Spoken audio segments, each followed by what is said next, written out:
आप देख रहे हैं शहर क्राइम डिजिटल न्यूज चैनल। बड़ी खबर इस वक्त की आपको बता दें, चूंकि अयोध्या से आ रही है। बाबा गोरखनाथ पूर्व विधायक मिल्कीपुर ने सपा सांसद अवधेश प्रसाद पर लगाया गंभीर आरोप। कहा कि जनता को बना रहे बेवकूफ, नहीं करवाना चाहते मिल्कीपुर में चुनाव।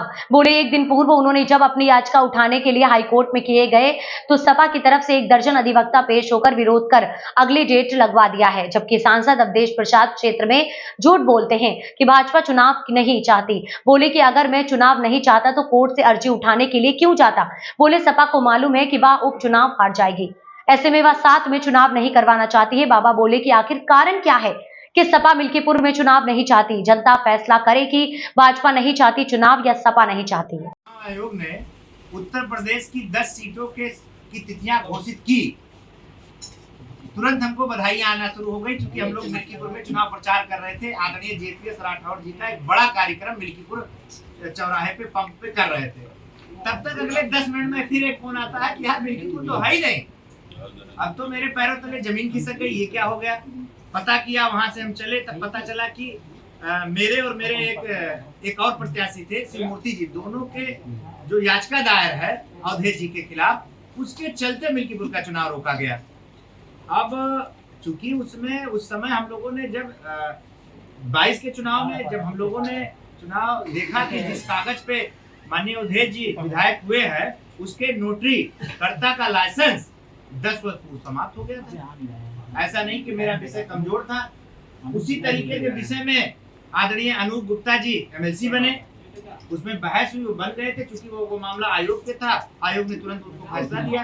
ये मेरा मामला कोर्ट में था, मामला चल रहा था। इसी बीच में अयोध्या में बड़ा परिवर्तन होता है, माननीय अवधेश जी सांसद हो जाते हैं और सीट से उन्होंने इस्तीफा दे दिया तो ये हुआ, विधिक राय ली गई कि मामला कुछ है नहीं और चुनाव होगा। लेकिन विधायक एलिगेशन तो ये लग रहा है समाजवादी पार्टी या बाकी पार्टियां ये लग हार के डर से क्यों करती। चलिए, कोई भूल हुई थी, उसको भूल नहीं कहेंगे। हम अपनी लड़ाई लड़ रहे थे, उसमें मान लीजिए हमने विधिक राय ली, उसमें हम कमजोर पड़ गए। ये मामला पूरे देश के लिए नया था, ये नहीं है कि कोई बहुत पुराना मामला। इस तरीके कभी किसी को ये भी नहीं पता कि नोटरी जो कराते हैं, मैं बता दूंगा तो चौंकाने वाली बात होगी।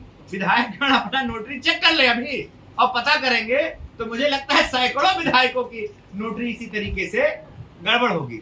नोटरी नियमावली में साफ साफ लिखा है कि आपका लाइसेंस खत्म है तो आप नोटरी नहीं कर सकते। उसका जीता जागता उदाहरण आप चले जाइए, एमएलसी साहब हैं अनूप गुप्ता जी, उनके वाले पे इस कानून को फॉलो किया गया।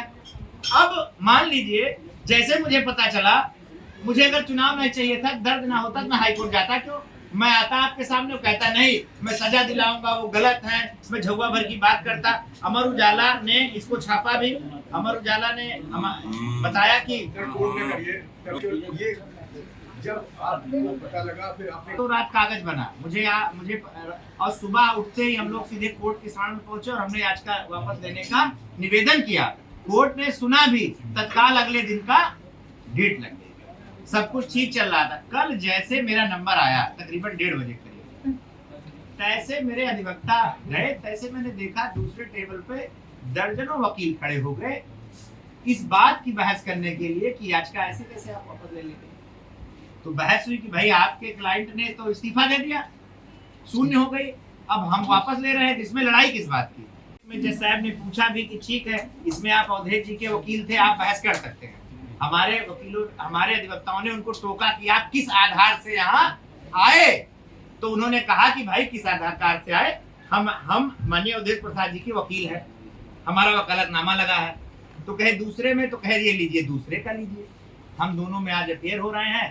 फिर जज साहब ने उस बहस को कंटिन्यू रखा, लंच के बाद भी आए, फिर काफी देर बहस हुई और बहस में मामला समाजवादी ने लटका दिया और मामला ये हुआ कि गजट कराइए और 15 दिन बाद आपकी डेट लगेगी। इससे हम लोगों को भी बहुत दुख हुआ, जो अभी तक छाती पीट रहे थे कि जिसने जंग टाली, पता नहीं क्या क्या डायलॉग चल रहा था। हम बस इतना पूछना चाहते क्या था। हम बहुत वकील नहीं हैं, बहुत बड़ा अधिवक्ता नहीं है, हम करा पाते ना करा पाते, ये 1 दर्जन वकील भेजने का क्या मतलब था? कृपया समाजवादी पार्टी के वरिष्ठ लोग बताएं। ये तो बता रहे हैं कि 14 दिन पकड़ा जाता है, विपक्ष में जब वकील खड़ा करता है तो पीड़ित पक्ष यही कहता है फला ने मारा, उनके अधिवक्ता कितनी दिन वो जेल में रहे इसके लिए जिरा करते हैं, तत्काल उसको सजा पड़े। विधायक जी, जब हम अपनी याचिका वापस ले रहे थे, विड्रा कर रहे थे, किसी चीज में आपत्ति आ जाएगी तो कुर्सी पर बैठे जज साहब निर्णय तो लेंगे। हम कहें हमारा सीधा बात है, चलिए हम उन्हीं की बात सब मानते हैं। फिर जब आप इतना नियम कानून जान रहे थे कि इसमें टाइम लगेगा, तो फटे में टांग क्यों अड़ाई, क्यों आपने 1 दर्जन वकील भेजा? हम तो आप ही बात का समर्थन करते हैं। विधायक जी, चलिए हम उस मामले में हमसे भूल हुई, चूक हुई। आपने कल क्या कहा, जो सुबह आप सर्वे बता रहे थे भारतीय जनता पार्टी का, आपको कोई सर्वे भेजता है, माननीय अखिलेश जी को भेजता है, उसमें तो बिल्कुल हरा रहे। कल क्या था, हमको बस हम यही पूछना चाहते हैं। विधायक जी ये बताइए कि और क्या कारण था कि दोनों तरफ से कोई कोशिश नहीं हुई कि वो खत्म हो जाए? नहीं, कोशिश खूब हुई, ऐसा नहीं है। फिर इस बीच में चुनाव आ गया, वो सांसद चुन लिए गए, शिथिलता आई, फिर वो जीत गए, इस्तीफा हो गया। इन सब में भी आपने देखा तकरीबन 1 साल तो ये भी चला गया। 1 साल तो वो अपेयर ही नहीं हुए। हर आदमी जब कुर्सी पर बैठ जाता है तो सोचता है जल्दी नोटिस ना लें।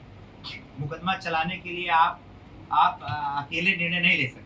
कोर्ट है, महाधिवक्ता है, उन पे मुझे टिप्पणी नहीं करना है।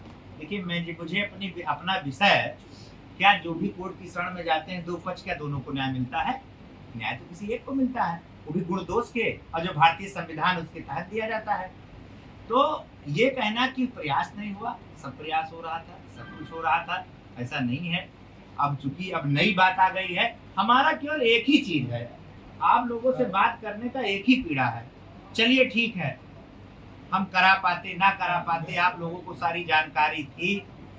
1 दर्जन वकील भेजना और वकालतनामा लगाना, ये किस बात को दर्शाता है? कृपया वकील भेज दें, हम करा पाते ना करा पाते, फिर संजय का चिल्लाते, छाती पीटते।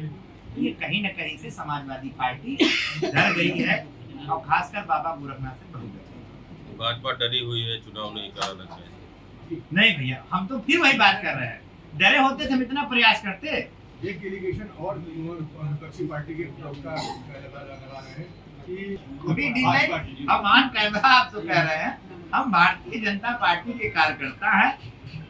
पार्टी जिसको ठीक समझेगी उसको चुनाव लड़ाएगी, शीर्ष नेतृत्व का फैसला है। जो भी चुनाव लड़ेगा उसके साथ हम लोग दमदारी से रहेंगे। इस विषय में मुझे कुछ बोलना नहीं। देरी क्यों हो रही है? इतना हर पार्टी ने अपना कैंडिडेट खड़ा कर दिया, बीजेपी क्यों? फिर भैया मैं आपको ही बात बता रहा हूँ, भारतीय जनता पार्टी आदिकाल से, भारतीय जनता पार्टी का सिंबल प्रत्याशी कमल का फूल है।